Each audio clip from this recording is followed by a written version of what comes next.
Assalamu alaikum. Bismillahirrahmanirrahim. In this video, we will discuss about the surgery, OSPE, and VIVA guidelines for final year MBBS students.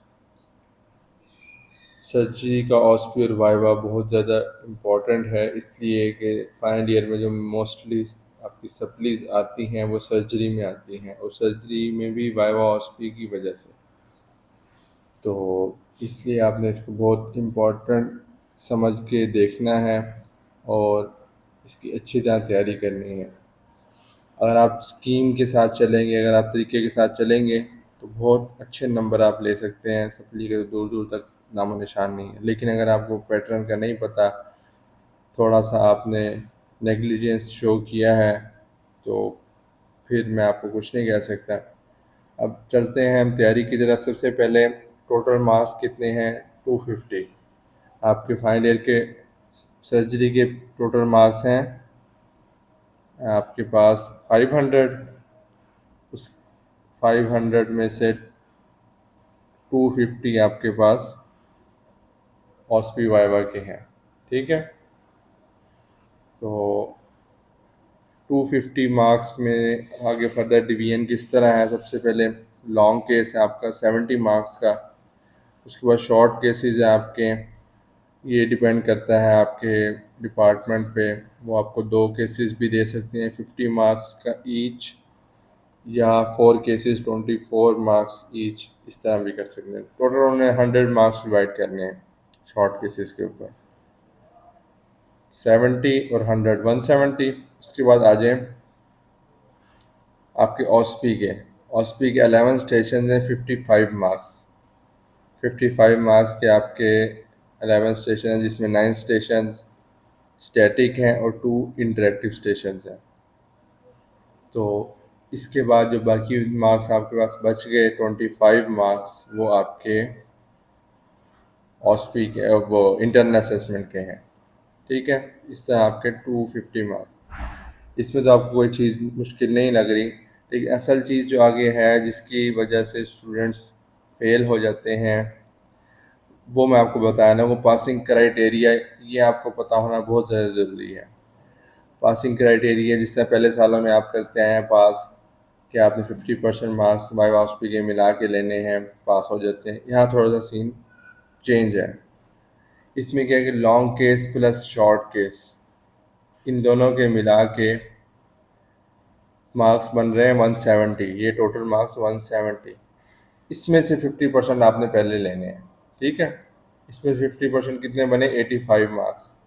Long case और short case के मिला के आपने 85 marks लेने हैं। Students गलती यही करते हैं, वो इसके ऊपर ध्यान नहीं देते, ओवरऑल देख रहे होते हैं पास होने का, तो जिसकी वजह से यहाँ पे मार्क्स कम आते हैं और समझ नहीं आ रही कि मेरी सप्ली कहाँ पे किस वजह से लगी है। तो बहुत अच्छी तरह आपने इसको प्रिपेयर करना है, वो अब आपको आगे चल के बताता हूँ किस तरह आपने प्रिपेयर करना है। सबसे पहले लॉन्ग केस शॉर्ट केस के आपको मार्क्स बहुत अच्छी तरह पता हो कि इसकी मार्क्स डिस्ट्रीब्यूशन क्या है। हमारा हुआ था, हमारे शॉर्ट केसेस उन्होंने 2 लिए थे 50-50 मार्क्स करके, और उससे लॉन्ग केस एक ही। तो लॉन्ग केस पे होते हैं इंटरनल एक्सटर्नल एग्जामिनर दोनों लेते हैं, उनके पास 35 मार्क्स या जितने भी मार्क्स आपस में उन्होंने डिवाइड किए होते हैं। तो परेशान नहीं होना, ज़्यादा घबराना नहीं है, बस आपको मार्क्स का आइडिया हो, उसके हिसाब से आपने तैयारी करनी है।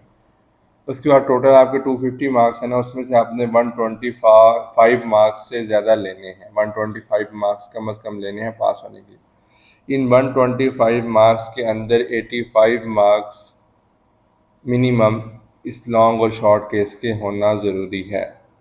समझ आ गई? अगर समझ नहीं आई तो नीचे कमेंट सेक्शन में पूछ लें, मैं दोबारा समझा दूँगा। अब आ जाते हैं कि प्रिपेयर कैसे करना है।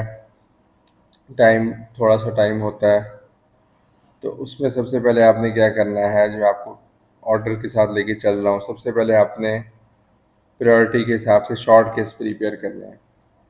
शॉर्ट केस क्या है? एग्जामिनेशन है, उसकी प्रैक्टिस करनी है।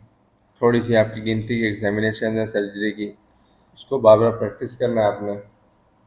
उसके बाद इसी से ही रिलेटेड आपका लॉन्ग केस भी प्रिपेयर हो जाएगा। उसके बाद सेकंड नंबर पे OSPE है। और थर्ड नंबर पे लॉन्ग केस है। इसको वन बाय वन डिस्कस करते हैं। शॉर्ट केस मोस्टली 5 मिनट्स का आपको टाइम देते हैं, उसके अंदर आपको कोई कमांड देंगे, एग्जामिनेशन करनी है और उसको एक्सप्लेन करना है, डिस्क्राइब करना है या प्रेजेंट करना है आपने जो आपको फाइंडिंग्स मिली हैं, नॉर्मल अब नॉर्मल दोनों फाइंडिंग्स आपने बतानी होती हैं। और तीसरे नंबर पे क्या है कि आप एग्जामिनर आपसे उससे रिलेटेड क्वेश्चंस पूछेंगे। तो 50 मार्क्स अगर केस है तो बहुत मैटर करते हैं 50 मार्क्स। तो 5 मिनट्स आपको ज़्यादा से ज़्यादा देते हैं एग्जामिनेशन के लिए। उसके बाद आपसे पूछेंगे आपने क्या देखा है इसमें, प्रेजेंट करें। और उसके बाद जो आप प्रेजेंट करेंगे उससे रिलेटेड आपसे फिर क्वेश्चन पूछेंगे।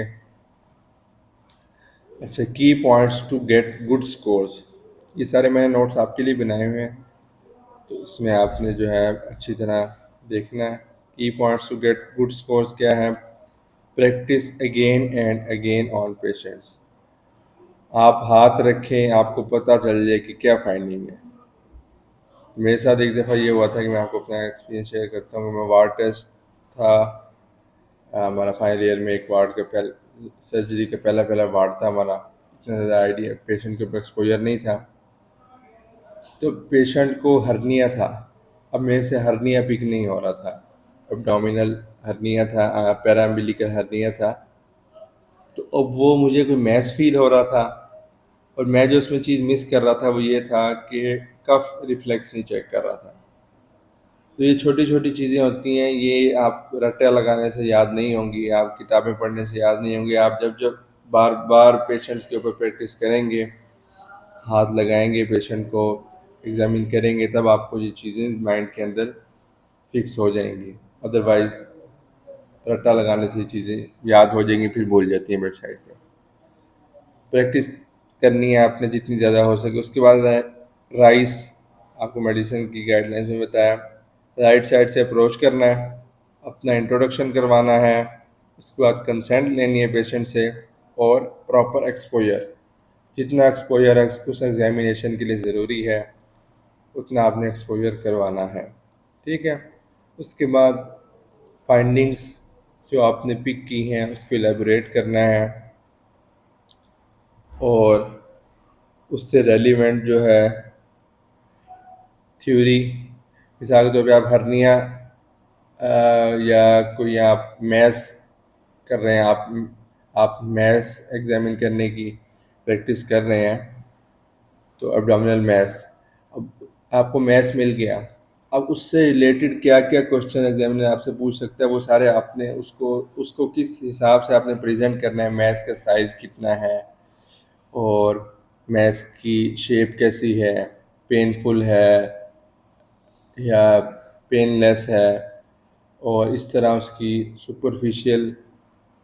सुपरफिशियल है या डीप है। ये सारी चीज़ें आप जब प्रिपेयर करेंगे तो आपको सारे आइडिया हो जाएगा क्या क्या चीज़ें आपने याद रखनी होती हैं। इसके लिए मैं बुक आपको रिकमेंड करूँगा, डोगर ऑस्पी, बहुत बेहतरीन किताब है, और लेक्चर्स भी आप आगे चल के आपको बताता हूँ। उसके बाद फाइंडिंग, उसके बाद रेलिवेंट, उससे रेलिवेंट थ्योरी, मिसाल के तौर पे आपको एब्डोमेन में मैस मिल गया है तो वो किस वजह से हो सकता है, क्या क्या हो सकते हैं, उसके डीडीज़ क्या हो सकते हैं, तो ये आपको पता होना चाहिए। शॉर्ट केस प्रिपेयर क्या कैसे करने हैं, जो आपको बताई किताब talks and clinical method in surgery by Dogar, अब डॉक्टर अब्दुल वहाब डोगर साहब ने लिखी हुई किताब, बहुत बेहतरीन किताब है, आप यहाँ से प्रिपेयर करें। उसके साथ आपने जो वीडियोस देखनी है, लेक्चर देखने हैं, वो है एस दास वीडियोस हैं यूट्यूब के ऊपर, एस दास एक के नाम से आप सर्च करेंगे तो आपको वीडियोस मिल जाएंगी, बहुत अच्छी वीडियोस हैं एग्जामिनेशन की। और उसके साथ आपने डोगर के ऊपर अपने नोट्स बना लेने। उसके बाद आ जाए इंपॉर्टेंट शॉर्ट केसेस कौन से हैं आपके। सबसे पहले आ जाए एग्जामिनेशन ऑफ इंगोइनोसक्रोटल स्वेलिंग। ठीक है, ये आपका अक्सर ही आ जाता है केस। उसके बाद अम्बिलिकल पैराम्बिलिकल एपिगैस्ट्रिक इंसिजन हर्निया, या आपको 2 स्टार 1 स्टार नज़र आ रहे हैं तो इससे आप अंदाज़ा लगा लें जो 2 स्टार है ज़्यादा इंपॉर्टेंट है, 1 स्टार भी इम्पॉर्टेंट है। इसके बाद examination of swelling, mostly lipoma, breast examination, examination of neck swelling. अच्छा, यहाँ पे अक्सर कुछ स्टूडेंट्स के साथ ये मसला होता है, कहते हैं कि हम ब्रेस्ट एग्जामिनेशन नहीं करवाई गई फाइनल ईयर के दौरान। तो अगर नहीं करवाई गई तो आप कहीं ना कहीं से कोई वीडियोस निकाल के देख लें, आपको आनी चाहिए। एग्जामिनर आपसे ये नहीं पूछता कि आपको करवाई गई है नहीं करवाई, उसने आपको कमांड देनी है और आपने परफॉर्म करना है। तो ये मसला जो मोस्टली हमारे वहाँ होता है वो मैं आपको बता रहा हूँ। तो आपने हर हिसाब से प्रिपेयर होके जाना है। Examination of neck swelling, salivary gland, ulcer, varicose, diabetic, trauma, wound, diabetic foot जो है ना, आपने बहुत अच्छी तरह, मेरे पास 2 दफ़ा मेरे वार्ड टेस्ट के अंदर डायबिटिक फुट केस आया मेरा। एक दफ़ा वार्ड टेस्ट में आया और एक दफ़ा प्रॉफ के अंदर आया। तो आपने दोनों, ये डायबिटिक फुट आमतौर पे निगलेक्ट हो जाता है फाइनल ईयर में, कि कई लोग करवा लेते हैं, कई लोग नहीं करवाते। तो मैं अपना एक्सपीरियंस शेयर कर रहा हूँ। मेरा जब एक दफ़ा वार्ड टेस्ट में आया था, उस वक्त मैंने नहीं किया हुआ था, तो उसके बाद फिर मैंने कर लिया था प्रीपेयर। तो फिर उसमें वाइवा के अंदर, फाइनल फाइनल प्रॉफ के अंदर मेरे काम आया था। तो इसलिए आपने कोई केस हल्का समझ के छोड़ना नहीं है, कम से कम आपको आइडिया हो कि ये मैंने किस तरह इसको लेके चल सकता हूँ। उसके बाद abdominal examination, examination of peripheral vessels कम आता है, वेरिकोज वेन्स भी कम आता है, क्योंकि ये बहुत लंबा केस हो जाता है। तो ये हो गया आपके शॉर्ट केस। उसके बाद आ जाए लॉन्ग केस। लॉन्ग केस के लिए आपको आधे घंटे से ज़्यादा टाइम मिल जाता है मोस्टली, ठीक है। और वही आपके पास 1 घंटा या आधा घंटा जो टाइम है ना, यही आपके पास गोल्डन आवर है। आपने जाते ही टाइम ज़ाया नहीं करना गपशप के अंदर। या जैसे ही लॉन्ग केस आपको अलाउट हो, बेड साइड पर पहुँचना है और जल्दी जल्दी उसकी हिस्ट्री लेनी है।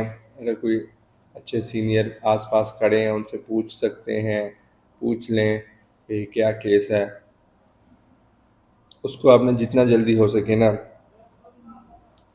केस प्रिपेयर कर लेना है, लिख लेना है, जो भी आपने हिस्ट्री वगैरह उसकी लेनी है, की पॉइंट्स आपने लिख लेने हैं। उसके बाद आपके पास गोल्डन आवर है, उसके अंदर क्या है कि आपने जो टाइम ज़ाया नहीं करना, वो ये है कि आपके जो भी ड्यूटी पर डॉक्टर हैं, वहाँ पर सीनियर हैं, उनसे आपने मिन्नत करके या आपस में आप जो कुलीग्स हैं, आप लोग क्लास फेलोज़ हैं, वो आपस में एक दूसरे कोऑर्डिनेट करके केस प्रिपेयर कर सकते हैं। क्योंकि उस वक्त एग्जामिनर ने आपके पास सर के ऊपर नहीं खड़ा होना, वो एग्जामिनर ने एक साइड वार्ड में एक साइड से शुरू करना है।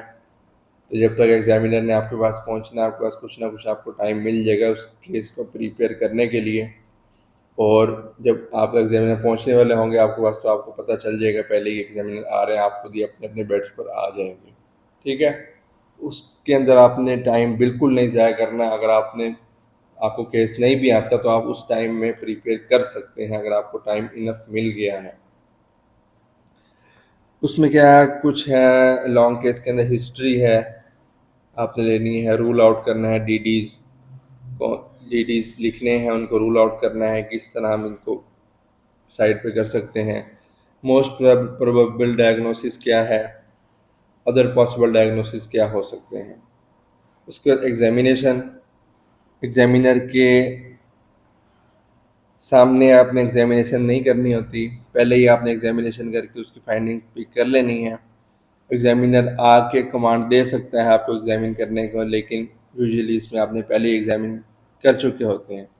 उसके बाद आपने इन्वेस्टिगेशन और मैनेजमेंट, वो भी आपने प्रिपेयर कर लेनी है और लिख भी लेनी है। जो जो चीज़ें आपने लिखनी है वो भी हिस्ट्री, एग्जामिनेशन के पॉइंट्स, इन्वेस्टिगेशन और मैनेजमेंट, डीडीज भी इसमें। इसके बाद जो है आपको कुछ लोग चेक कर लेते हैं आपने जो लिखा होता है, कुछ लोग वो भी चेक नहीं करते, बस आपसे सुनते हैं, ठीक है।